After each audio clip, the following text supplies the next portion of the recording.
हमारे सभी सारथी लोगों को अपने सौरभ सिविल सर्विसेज क्लासेज में स्वागत है।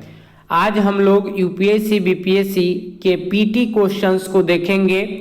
तो सभी लोग इस चैनल पे जो पहली बार आए होंगे, अभी तक चैनल को सब्सक्राइब नहीं किए होंगे, तो आप चैनल को सब्सक्राइब कर लीजिएगा।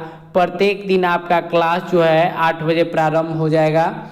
यूपीएससी और बीपीएससी के लिए पीटी क्वेश्चंस इसमें आप लोग को प्रैक्टिस कराया जाएगा।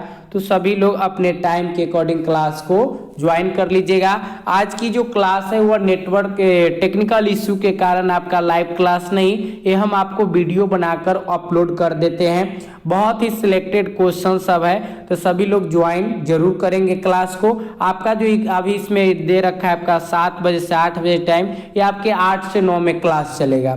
तो चलिए सभी लोग चैनल को सब्सक्राइब कर दीजिएगा, शेयर कर दीजिएगा, ताकि हमारे सभी कमीशन के जितने भी सारथीगण हैं सभी लोग के पास यह क्लास जो सौरभ सिविल सर्विसेज क्लास पहुंच जाना चाहिए आप लोग के सहयोग से। तो चलिए पहला क्वेश्चन हम लोग देखते हैं। प्रश्न संख्या 1 नंबर है कि बाबर को भारत पर आक्रमण करने के लिए आमंत्रित करने वालों में से एक आलम खान कौन है? तो बताइए। ए ऑप्शन है आपका इब्राहिम लोदी से संबंधित तथा वह दिल्ली के राज सिंहासन के दावेदार थे। बी ऑप्शन है इब्राहिम लोदी के संबंधी थे जिनसे दुर्व्यवहार किया गया था तथा उसे देश के निष्कासित कर दिया गया था। सी ऑप्शन है दिलावर खान जिसे इब्राहिम लोदी के हाथों क्रूर व्यवहार मिला के पिता थे। डी ऑप्शन है पंजाब प्रांत के एक उत्तराधिकारी थे जो अपने जाति के प्रति इब्राहिम लोदी के व्यवहार से अत्यधिक असंतुष्ट थे।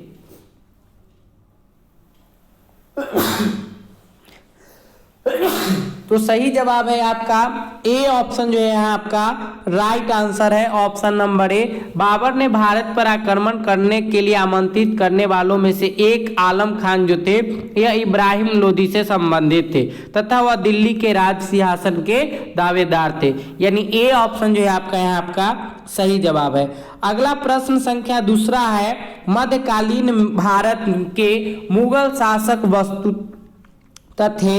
A option Farsi, B option Afghan, C option Chagatai Turk और डी ऑप्शन आपका उपयुक्त में से कोई नहीं। बताइएगा। प्रश्न संख्या 2 नंबर क्वेश्चन का सही जो जवाब होगा वो आपका सी ऑप्शन यहाँ आपका सही जवाब है, ऑप्शन नंबर सी। मुगल शासक वास्तव में तुर्कों की चगताई नामक शाखा के एक थे और इस शाखा का नाम प्रसिद्ध मंगोल नेता चंगेज खां के द्वितीय पुत्र के नाम पर पड़ा था। यानी सी ऑप्शन जो यहाँ आपका सही जवाब है। अगला प्रश्न संख्या 3 नंबर क्वेश्चन है, इनमें से किसने बाबर को सर ए पुल के युद्ध में पराजित किया था? A option Abdullah Khan Uzbek, B option Shaibani Khan, C option है आपका अब्दुल्ला खां और डी ऑप्शन आपका जानी बेग। बताइए प्रश्न संख्या 3 नंबर क्वेश्चन का सही जवाब क्या होगा? प्रश्न संख्या 3 का तो सही जवाब है आपका सी ऑप्शन जो है आपका राइट आप ऑप्शन सही है, सी ऑप्शन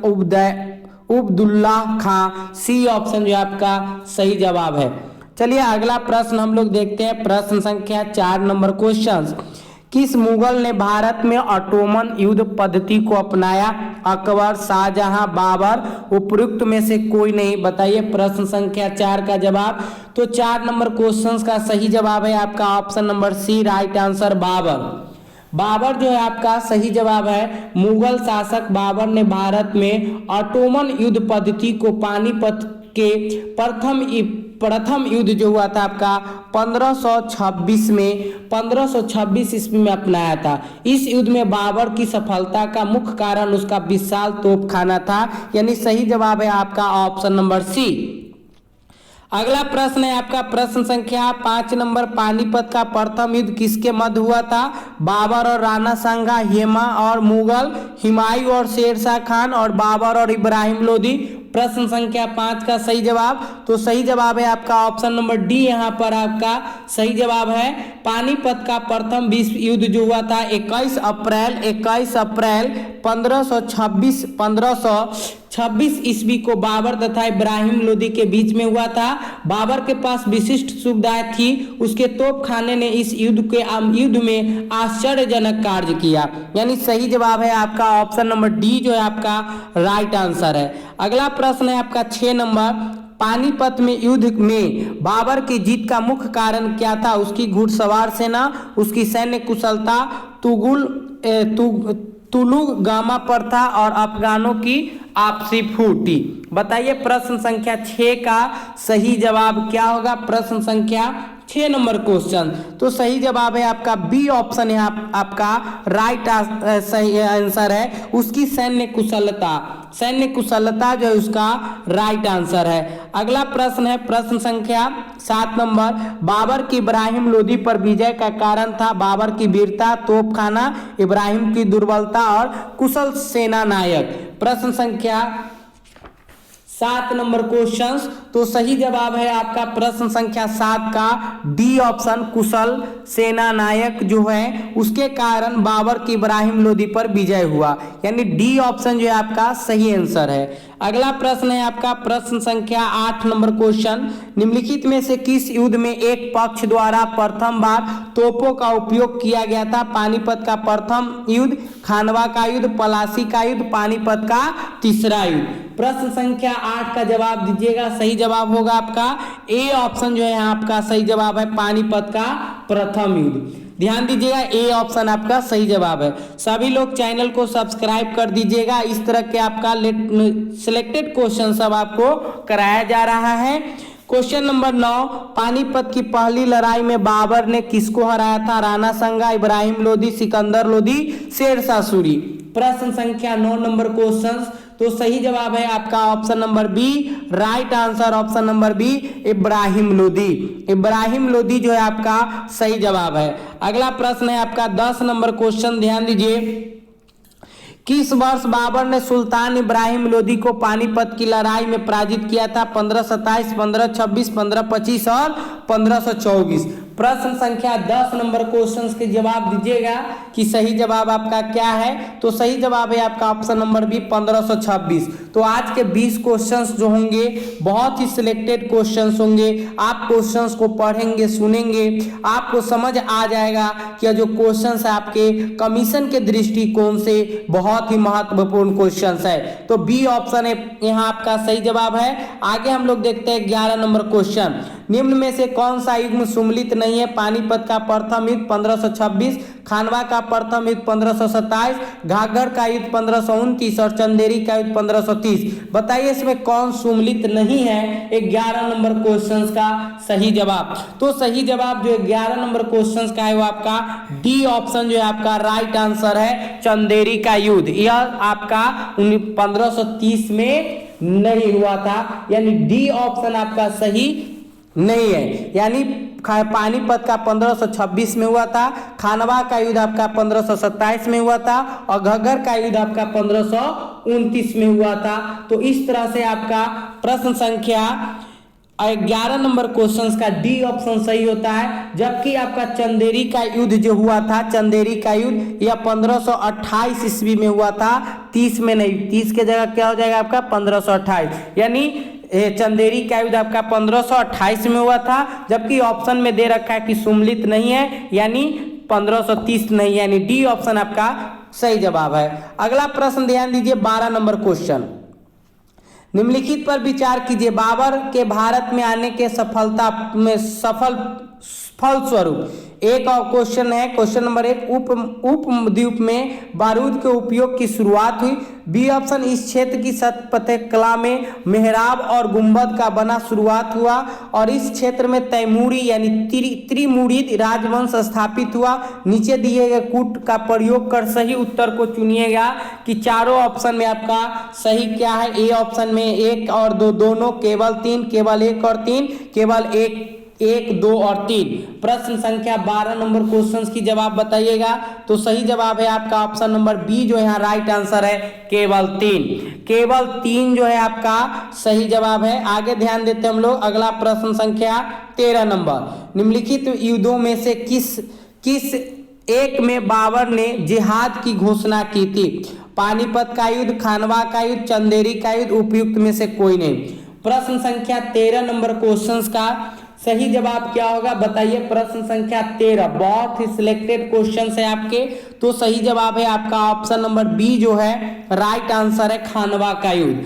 खानवा का युद्ध जो है आपका सही जवाब है। आगे ध्यान देते हैं हम लोग, अगला क्वेश्चन 14 नंबर। राणा संगा ने निम्नलिखित युद्धों में से किसमें बाबर के युद्ध विरुद्ध लड़ाई की थी? पानीपत का युद्ध, खानवा का युद्ध, चंदेरी का युद्ध, घाघर का युद्ध। प्रश्न संख्या 14 नंबर क्वेश्चंस की जवाब दीजिएगा कि सही जवाब क्या होगा प्रश्न संख्या 14 का। तो सही जवाब है आपका ऑप्शन नंबर बी जो है आपका राइट आंसर है, खानवा का युद्ध। खानवा का युद्ध जो है आपका सही जवाब है। प्रश्न संख्या 14 का सही जवाब है बी ऑप्शन आपका राइट आंसर है। आगे ध्यान देते हैं हम लोग, अगला प्रश्न संख्या 15 नंबर। मेरवा के जिस राजा ने 1527 में खानवा के युद्ध में बाबर ने हराया था वह था राणा प्रताप, मान सिंह, सहवाई उदय सिंह और राणा संगा। प्रश्न संख्या 15 नंबर क्वेश्चंस की जवाब दीजिएगा कि सही जवाब आपका प्रश्न संख्या 15 का क्या है। तो सही जवाब है आपका ऑप्शन नंबर डी, राणा संगा। राणा संगा इज राइट आंसर। प्रश्न संख्या 15 नंबर क्वेश्चंस का डी ऑप्शन जो है आपका सही जवाब है। आगे ध्यान देते हैं हम लोग, अगला प्रश्न संख्या 16 नंबर क्वेश्चन। खानवा के युद्ध में कौन पराजित हुआ था? राणा प्रताप, हेमू, राणा संगा, अलाउद्दीन खिलजी। 16 नंबर क्वेश्चंस की जवाब बताइए। खानवा के युद्ध में कौन सा पराजित हुआ था? राणा संगा, हेमू, राणा प्रताप, डी ऑप्शन है अलाउद्दीन खिलजी। तो सही जवाब होगा 16 नंबर क्वेश्चंस का सी ऑप्शन आपका राइट आंसर, राणा संगा। राणा संगा जो आपका राइट आंसर है, क्वेश्चन नंबर 16 का सी ऑप्शन सही जवाब है। आगे ध्यान दीजिए, प्रश्न संख्या 17। भारत के मुगल शासक बनने पर जहीरुद्दीन मोहम्मद ने नाम रखा बाबर, हुमायूं, जहांगीर, बहादुर शाह। प्रश्न संख्या 17 नंबर क्वेश्चंस की जवाब बताइएगा। तो सही जवाब है ए ऑप्शन आपका राइट आंसर है, बाबर। बाबर जो है आपका सही जवाब है। भारत के मुगल शासक बनने पर जहीरुद्दीन मोहम्मद ने नाम रखा था बाबर। ए ऑप्शन आपका सही जवाब। अगला प्रश्न है 18 नंबर। बाबर ने सर्वप्रथम पादशाह की पदवी धारण की थी फरगाना में, काबुल में, दिल्ली में, समरकंद में। प्रश्न संख्या 18 नंबर क्वेश्चंस की जवाब बताइएगा। प्रश्न संख्या 18 का सही जवाब है डी ऑप्शन आपका राइट आंसर। बाबर ने अपने फरगाना के शासन काल में 1501 में समरकंद पर अधिकार किया, जो मात्र 8 महीने तक उसके कब्जे में रहा और समरकंद और फरगान का शासन उसके हाथों से निकल गए। जाने के बाद उसने काबुल की ओर रुख किया, यानी डी ऑप्शन जो है आपका सही जवाब है। अगला प्रश्न है आपका 19 नंबर क्वेश्चन। बाबर के साम्राज्य में सम्मिलित थे काबुल का क्षेत्र, पंजाब का क्षेत्र, आधुनिक उत्तर प्रदेश का क्षेत्र, आधुनिक राजस्थान का क्षेत्र। नीचे दिए गए कूटों को सम्मिलित कीजिए। 1 2 2 3 1 2 3 और 2 3 4। प्रश्न संख्या 19 बताइएगा सही जवाब। तो सही जवाब आपका ऑप्शन नंबर सी है आपका राइट आंसर। बाबर के साम्राज्य क्षेत्र में काबुल का क्षेत्र था, पंजाब का क्षेत्र था और आधुनिक उत्तर प्रदेश का क्षेत्र था, यानी सी ऑप्शन जो है आपका यहाँ आपका सही जवाब है। अगला प्रश्न है आपका प्रश्न संख्या आपका 20 नंबर। वह मुगल सम्राट जिसके जीवन में धैर्य व संकल्प से सफलता की शिक्षा मिलती है? ए ऑप्शन जहीरुद्दीन मोहम्मद बाबर, नसीरुद्दीन मोहम्मद हुमायूं, जलालुद्दीन मोहम्मद अकबर और अब्दुल मुजफ्फर मुइजुद्दीन औरंगजेब। प्रश्न संख्या 20 का जवाब दीजिएगा। तो सही जवाब आपका ए ऑप्शन जो है राइट आंसर है, जहीरुद्दीन मोहम्मद बाबर। तो इस तरह से आपका प्रत्येक दिन क्लास जो है 8 बजे से आपका बैच प्रारंभ हो जाएगा, 8 से 9 लाइव क्लास। तो हमारे सभी जितने भी हमारे सारथीगण हैं जो कमीशन की तैयारी कर रहे हैं यूपीएससी बीपीएससी के लिए, वह इस चैनल को सब्सक्राइब कर लेंगे, ताकि प्रत्येक दिन आपका 8 बजे लाइव क्लास शुरू हो जाएगा और 8 बजे से 9 बजे तक क्लास चलेगा। टॉपिक वाइज आपका क्वेश्चंस बताया जाएगा, विश्लेषण किया जाएगा। तो हमारे इस चैनल को सब्सक्राइब जरूर कीजिएगा और यहाँ पे हम लोग प्रैक्टिस करेंगे और इस प्रैक्टिस से रेगुलर अगर इस तरह काम करते हैं हम लोग तो सफलता हम लोग को जरूर मिलेगा। तो सभी लोग इस चैनल को सब्सक्राइब कर दीजिएगा, शेयर कर दीजिएगा। बहुत बहुत धन्यवाद सभी लोग को।